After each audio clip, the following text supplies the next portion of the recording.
The meaning of life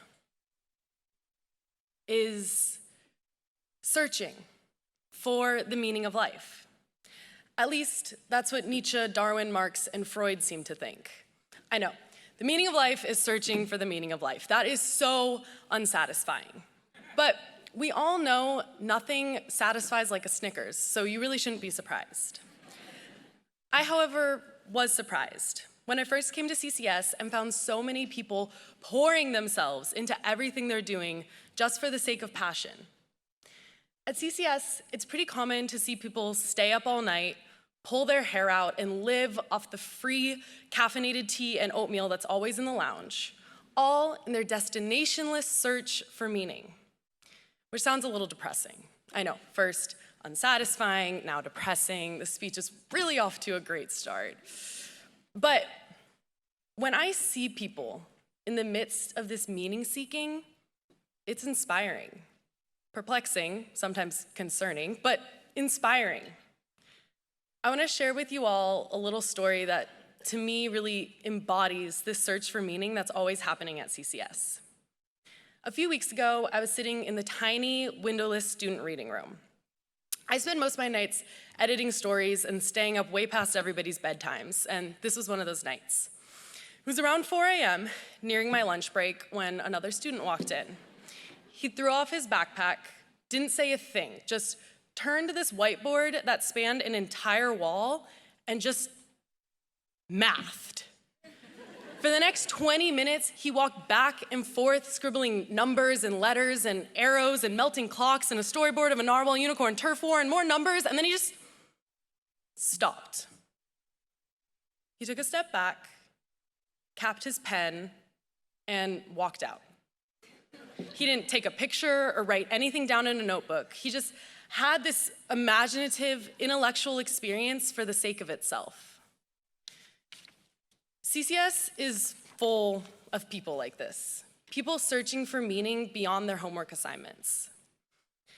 We have 8 different disciplines, which means 8 unique skill sets with which to search for the meaning of life and never find it.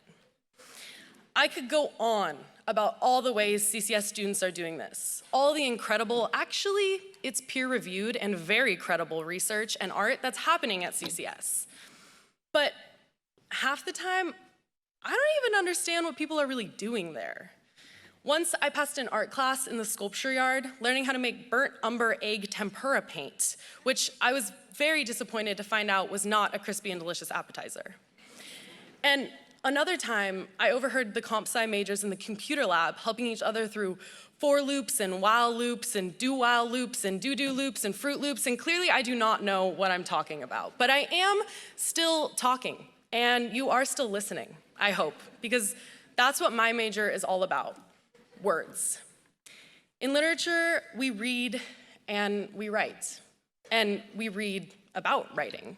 And we write about reading written works with writing written in the margins by readers reading this writing from way, way long ago, and through all this, we search. With our tiny army of 8 literature majors, we try to understand these little bits of meanings that are exposed through human connection and personal trials, and then express them on a piece of paper, which I thought would be straightforward. I'm not deriving any complex formulas or trying to create harmony between a dozen musicians. I'm just reading and writing. But when my teachers started throwing out terms like correlative conjunctions and analapsis and polysyndeton, I thought maybe I had stumbled into a wormhole the physics majors had opened up and was transported to an alternate dimension of complete gibberish. Also, I apologize to any physics majors who actually understand wormholes, because that's probably not right. I may not know the intricacies of every CCS discipline, including my own, but I can relate to all these students through this search for something greater. And the best part about searching for an answer we'll never find is that we get to do it with the warmest and most badass community backing us up. I don't know anywhere else on campus where I can knock on the dean's office at 8 p.m. and ask for 4 reams of paper and a new ink cartridge for our printer, apricot, because I broke the only 2 rules. Don't make a book, and don't make apricot jam, even though it's delicious. And I doubt there are many other professors on campus who double as peers.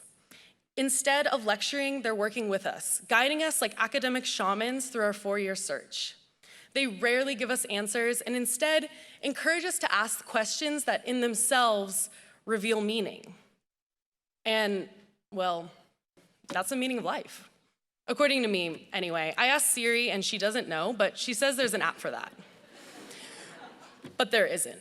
I checked, and there usually won't be.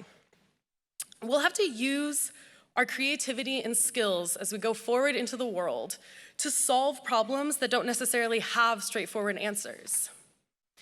In recent years, 11 glaciers in the Glacier National Park have lost over 50% of their coverage.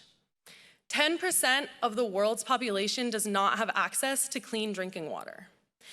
And the iPhone 7 was created without a headphone jack. These are real-world issues, and trying to solve them will often be unsatisfying.